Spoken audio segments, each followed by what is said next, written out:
Bonjour, je suis ravie de vous retrouver sur ce podcast Faire pétiller sa vie. Nous sommes toujours dans la saison 1 et je vous présente aujourd'hui la nouvelle thématique Faire pétiller son âme avec l'énergétique. Je suis Laure Tarin, coach de vie, formatrice et énergéticienne. L'énergétique, ça marcherait, ça se saurait. Voilà la croyance que j'avais il y a 20 ans.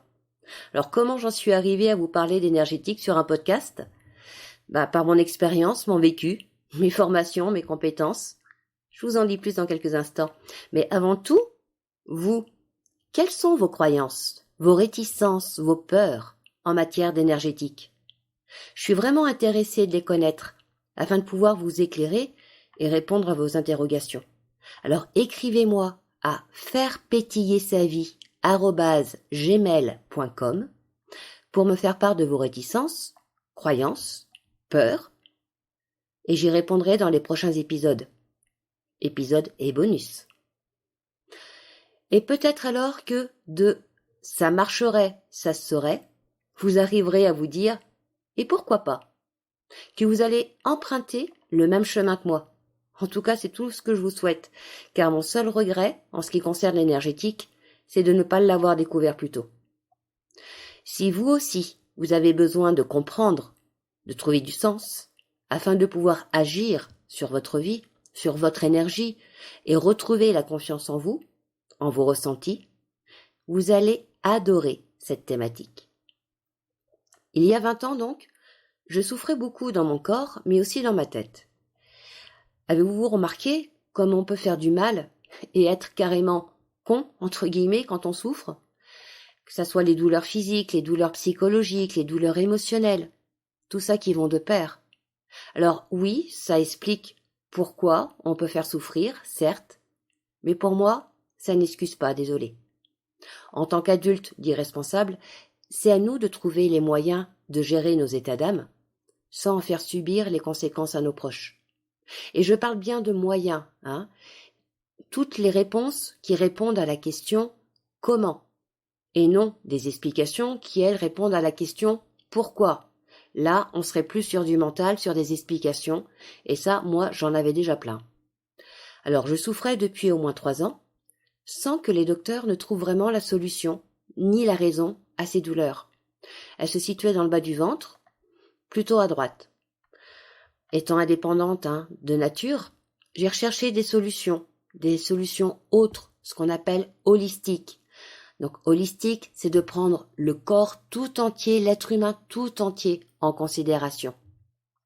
Donc j'ai recherché des solutions autres que médicales qui, les solutions médicales vont prendre en considération le côté, on va dire, mécanique du corps. Là, les solutions holistiques prenaient également en considération les émotions et donc l'énergétique. Et tout ça pour pouvoir soulager mes douleurs qui commençaient à devenir vraiment invalidantes. J'étais en arrêt maladie depuis un certain temps, j'avais plus, voire peu de vie sociale. Alors comme vous savez, je me suis intéressée aux plantes, aux remèdes de grand-mère pour commencer, et étant ouverte à tout, ça c'est ce que je croyais, du haut de mes 28 ans, j'ai reçu un premier traitement en Reiki par une copine. Alors oui, ça m'a soulagée, pour un temps. Elle m'a dit qu'elle était en train, elle-même, de se former, et que je pouvais moi aussi me former à la pratique du Reiki. Alors le Reiki, c'est une technique énergétique, comme il y en a plein d'autres. Ça permet de stimuler l'énergie de la personne, donc de stimuler son propre pouvoir d'auto-guérison. Alors moi, en tant qu'indépendante, ça tout de suite, ça m'a plu. On n'est plus sur du mental, sur des croyances ou des pensées, mais on est sur de l'énergétique. Et ça, c'était un domaine qui ne m'était pas familier du tout. Alors, ayant fait des études d'éducatrice, j'avais suivi différentes psychothérapies en plus, et le mental, lui, avait bien tout étiqueté, compris et assimilé. C'est pour ça que quand elle m'a dit que je pouvais me former, tout de suite, le mental, il m'a dit « ouais, ça marcherait, ça se saurait ». Alors, vu que je n'avais pas les finances pour aller voir un professionnel en Reiki de façon régulière, qu'on n'avait pas encore décelé la maladie qui me rongeait de l'intérieur, Je me doutais bien qu'il me faudrait un paquet de séances pour arriver à aller mieux, vraiment sur du long terme.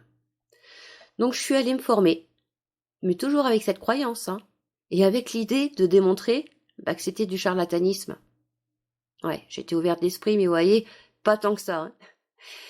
Et que de toute façon, je ne faisais pas partie des élus, hein, vous savez, de ceux qui sont là pour aider à soulager les autres, ceux qui ont cette capacité dès la naissance, ce don. Eh bien, ça tombait bien parce qu'en Reiki, on ne parle pas de don. On parle d'énergie que chacun possède en lui. Vous, comme moi. Hein.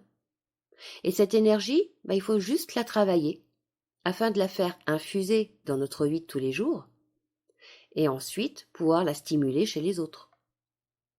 Alors j'ai donc découvert durant cette formation que l'on a tous ces capacités de nous aider nous-mêmes, de ressentir cette énergie, d'être plus en accord avec nous, avec notre moi profond, de faire tomber les masques. Vous savez, toutes les petites cases dans lesquelles nous sommes renfermés depuis notre naissance. Cette formation a duré que 2 jours, mais pendant ces 2 jours, j'ai appris à me rencontrer pour de vrai. J'ai fait tomber mon masque. J'ai ressenti beaucoup de paix, de soulagement, de reconnaissance. Une nouvelle naissance à moi-même. Bon, ça n'a pas été forcément une partie de plaisir. Hein. Je suis passée par des pleurs, par des cris, par des larmes, par des rires aussi, sans forcément savoir étiqueter ce qui me traversait, mais qui avait besoin de sortir. Et d'ailleurs, quand je suis sortie de cette formation, j'ai croisé un monsieur sur le trottoir, un monsieur beaucoup plus âgé que moi. Il s'est retourné à mon passage et il m'a dit « Mais oh, que vous êtes belle !» Alors tout de suite, mon mental, il est revenu au galop, hein, vous doutez bien. Je me suis dit « Ouais, bien sûr, 2 jours de formation, à 1 heure de route de chez moi. » J'ai pleuré, j'ai ri et j'ai vraiment très très peu dormi. C'est clair, là, il parle pas de mon physique. Hein.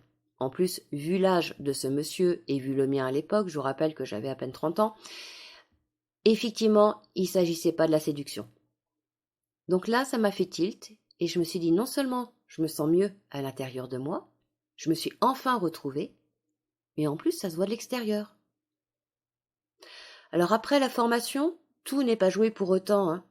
S'il n'y a pas d'auto-traitement sur soi, si vous ne pratiquez pas pour faire sortir tout ce qui vous fait souffrir, que ce soit émotionnel, que ce soit les pensées, que ce soit des douleurs physiques, l'énergie, elle va redescendre. Il n'y a rien de magique. C'est juste un changement de vivre, un changement de comment vivre notre vie. Et surtout, on apprend à se prendre en main.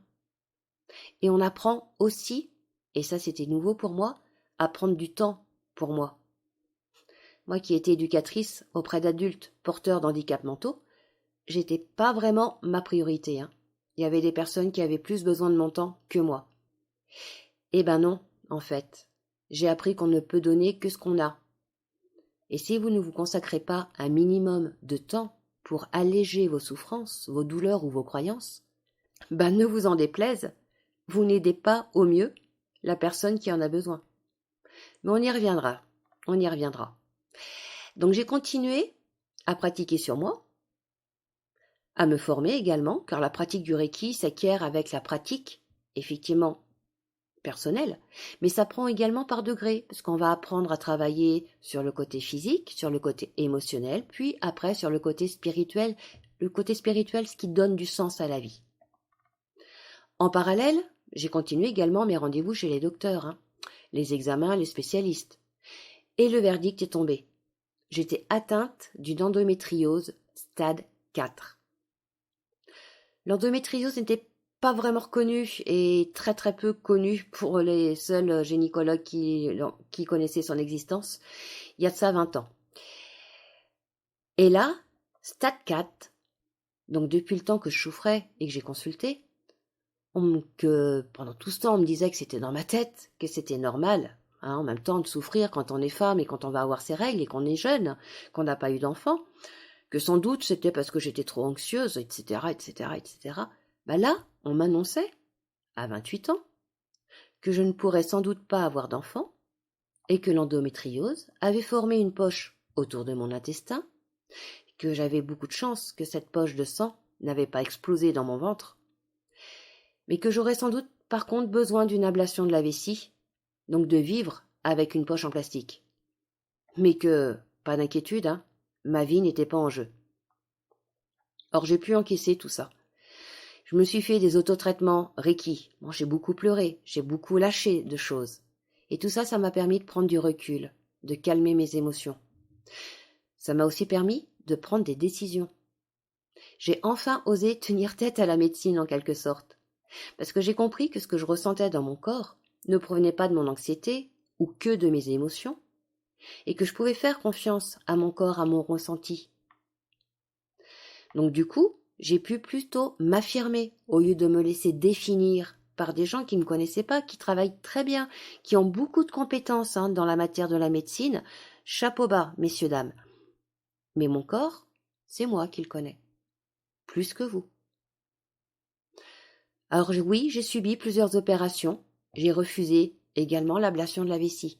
D'ailleurs, elle s'est avérée pas indispensable, cette ablation. Et surtout, j'ai pratiqué. J'ai pratiqué et j'ai pratiqué. Et croyez-moi, il y avait de quoi.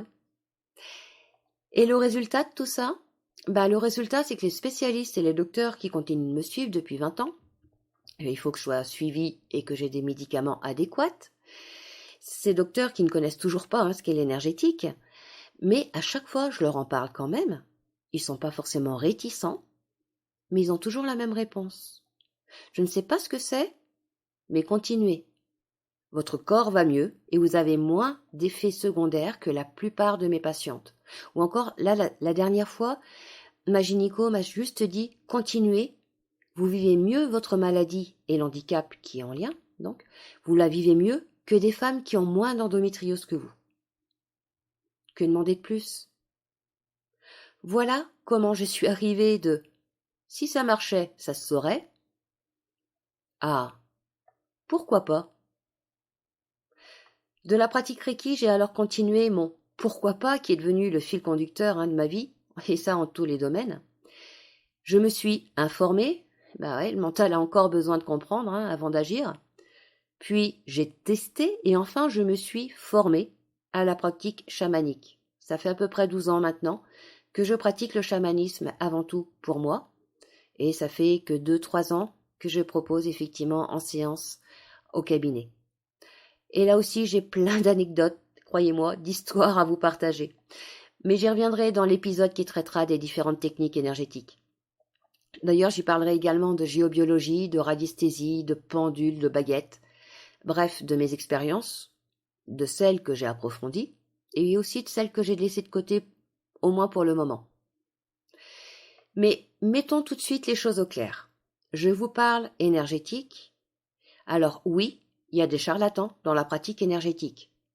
Comme dans tous les métiers d'ailleurs, non? Non, il ne s'agit pas d'une secte. Non, il ne s'agit pas non plus d'une religion. Oui, nous parlons de spiritualité, mais non, la spiritualité n'est pas la religion. Les charlatans? Alors, pour éviter de tomber sur un charlatan, choisissez votre praticien ou votre formateur. Alors, regardez les années d'expérience, les avis qu'il concerne. Rencontrez-le. Voyez comment vous vous sentez face à lui. Comment cette personne vous paraît mettre en pratique ce qu'il enseigne. Et surtout, n'ayez crainte de faire vos expériences. La vie vous mène sur le chemin de quelqu'un en fonction de ce que vous avez besoin de rencontrer et de travailler. Alors peut-être qu'effectivement, cette personne pourra vous accompagner sur du long terme. J'ai personnellement des personnes qui viennent me voir depuis plus de 5 ans en rendez-vous régulier en énergétique. J'en ai d'autres qui ont fait toute leur formation, tout leur module de formation en Reiki avec moi. Mais ce n'est pas toujours le cas. Laissez-vous la possibilité de choisir en fonction de votre ressenti. Je reviens sur le mot secte, qui me paraît super important, parce qu'on entend beaucoup de choses par rapport au Reiki notamment, mais maintenant aussi par rapport à la naturopathie, entre guillemets, comme quoi c'est une pratique sectaire. Alors le mot secte, il fait peur, et ça à juste titre. Je vais juste reprendre la définition. Une secte est une communauté humaine dont les membres suivent avec rigueur une même doctrine philosophique, religieuse ou politique, en concurrence avec d'autres groupes. Je vous laisse réfléchir à cette définition et à regarder un petit peu autour de vous ce qui peut ressembler à une secte et s'il n'en est pas une. Vous arriverez à une conclusion qui vous est propre. Mais sachez qu'au niveau du Reiki, on ne vit pas en communauté. On a plus ou moins de rigueur dans notre pratique, et ça c'est individuel et c'est propre à chacun. Oui, on a des pensées philosophiques qui en sont en lien, mais en aucune manière c'est une doctrine. On est plutôt ouvert à toutes les pratiques qui peuvent venir compléter le Reiki, tout comme on est ouverte aux pratiques médicales qu'on va compléter avec le Reiki. Donc en aucun cas on est en concurrence avec d'autres groupes. Voilà. Et sachez que l'OMS, qui est l'Organisation mondiale de la santé, reconnaît le Reiki comme une thérapie complémentaire. Le chamanisme, quant à lui, est pratiqué, il est reconnu depuis bien plus longtemps, et ça de partout dans le monde. La spiritualité, elle, n'est pas limitée à une démarche conceptuelle ou dogmatique. C'est pas parce qu'on parle de spiritualité qu'on va parler d'un dieu, d'un dogme. L'expérience spirituelle, par la recherche d'intériorité, de connaissance de soi, de transcendance, de sagesse, de dépassement des limitations de la condition humaine, l'expérience spirituelle est indissociable de la démarche intellectuelle. En d'autres termes, c'est la recherche de sens, de valeur. Alors oui, les religions font partie de la spiritualité, tout comme toute autre forme de recherche de sens, l'énergétique, le reiki, le chamanisme. Et vu que nous avons tous besoin de donner et de trouver un sens à notre vie, on fait tous de la spiritualité, non ? Alors je vous invite à vous abonner à la newsletter de ce podcast, afin de ne rien rater des épisodes et des bonus à venir. Le tout premier épisode traitera de l'énergie du vivant, donc du lien qu'il y a entre la nutrition, que nous avons abordé dans la thématique précédente, et notre taux vibratoire. Je vous souhaite une très belle journée. Prenez soin de vous. À tout bientôt pour faire pétiller votre âme avec l'énergétique.